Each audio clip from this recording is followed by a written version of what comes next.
Bismillahirrahmanirrahim. Hari Kiamat. Apakah hari kiamat itu? Dan tahukah kamu apakah hari kiamat itu?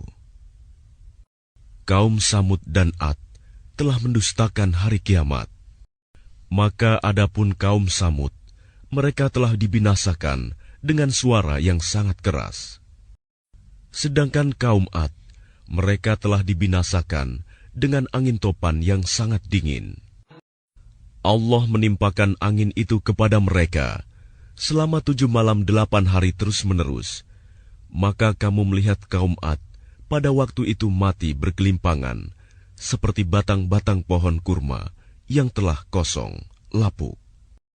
Maka adakah kamu melihat seorang pun yang masih tersisa di antara mereka? Kemudian datang Fir'aun dan orang-orang yang sebelumnya, dan penduduk negeri-negeri yang dijungkir balikan karena kesalahan yang besar. Maka mereka mendurhakai utusan Tuhannya. Allah menyiksa mereka dengan siksaan yang sangat keras. Sesungguhnya ketika air naik sampai ke gunung, kami membawa nenek moyang kamu ke dalam kapal, agar kami jadikan peristiwa itu sebagai peringatan bagi kamu, dan agar diperhatikan oleh telinga yang mau mendengar. Maka apabila sangkakala ditiup sekali tiup, dan diangkatlah bumi dan gunung-gunung, lalu dibenturkan keduanya sekali benturan. Maka pada hari itu, terjadilah hari kiamat. Dan terbelahlah langit, karena pada hari itu, langit menjadi rapuh. Dan para malaikat berada di berbagai penjuru langit. Pada hari itu, 8 malaikat menjunjung ars singgasana Tuhanmu di atas kepala mereka. Pada hari itu, kamu dihadapkan kepada Tuhanmu. Tidak ada sesuatu pun dari kamu yang tersembunyi bagi Allah. Adapun orang yang kitabnya diberikan di tangan kanannya, maka dia berkata, "Ambillah, bacalah kitabku ini. Sesungguhnya aku yakin bahwa suatu saat aku akan menerima perhitungan terhadap diriku." Maka orang itu berada dalam kehidupan yang diridhoi, dalam surga yang tinggi. Buah-buahnya dekat. Kepada mereka dikatakan, "Makan dan minumlah dengan nikmat karena amal yang telah kamu kerjakan pada hari-hari yang telah lalu."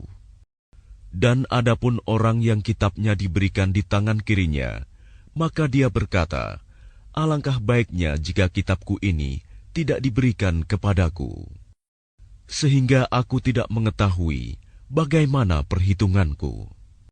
Wahai kiranya kematian itulah yang menyudahi segala sesuatu. Hartaku sama sekali tidak berguna bagiku. Kekuasaanku telah hilang dariku. Allah berfirman, "Tangkaplah dia, lalu belenggulah tangannya ke lehernya. Kemudian masukkanlah dia ke dalam api neraka yang menyala-nyala. Kemudian belitlah dia dengan rantai yang panjangnya 70 hasta. Sesungguhnya dialah orang yang tidak beriman kepada Allah yang Maha Besar. Dan juga dia tidak mendorong orang lain untuk memberi makan orang miskin." Maka pada hari ini, di sini, tidak ada seorang teman pun baginya, dan tidak ada makanan baginya, kecuali dari darah dan nanah. Tidak ada yang memakannya, kecuali orang-orang yang berdosa. Maka aku bersumpah, demi apa yang kamu lihat, dan demi apa yang tidak kamu lihat. Sesungguhnya ia, Al-Quran itu, benar-benar wahyu yang diturunkan kepada Rasul yang mulia. Dan ia, Al-Quran, bukanlah perkataan seorang penyair. Sedikit sekali kamu beriman kepadanya. Dan bukan pula perkataan tukang tenung. Sedikit sekali kamu mengambil pelajaran darinya. Ia Al-Quran adalah wahyu yang diturunkan dari Tuhan seluruh alam. Dan sekiranya dia Muhammad mengada-adakan sebagian perkataan atas nama kami, pasti kami pegang dia pada tangan kanannya. Kemudian kami potong pembuluh jantungnya. Maka tidak seorang pun dari kamu yang dapat menghalangi kami untuk menghukumnya. Dan sungguh, Al-Quran itu pelajaran bagi orang-orang yang bertakwa. Dan sungguh, kami mengetahui bahwa di antara kamu ada orang yang mendustakan. Dan sungguh, Al-Quran itu akan menimbulkan penyesalan bagi orang-orang kafir di akhirat. Dan sungguh, Al-Quran itu kebenaran yang meyakinkan. Maka bertasbihlah dengan menyebut nama Tuhanmu yang Maha Agung.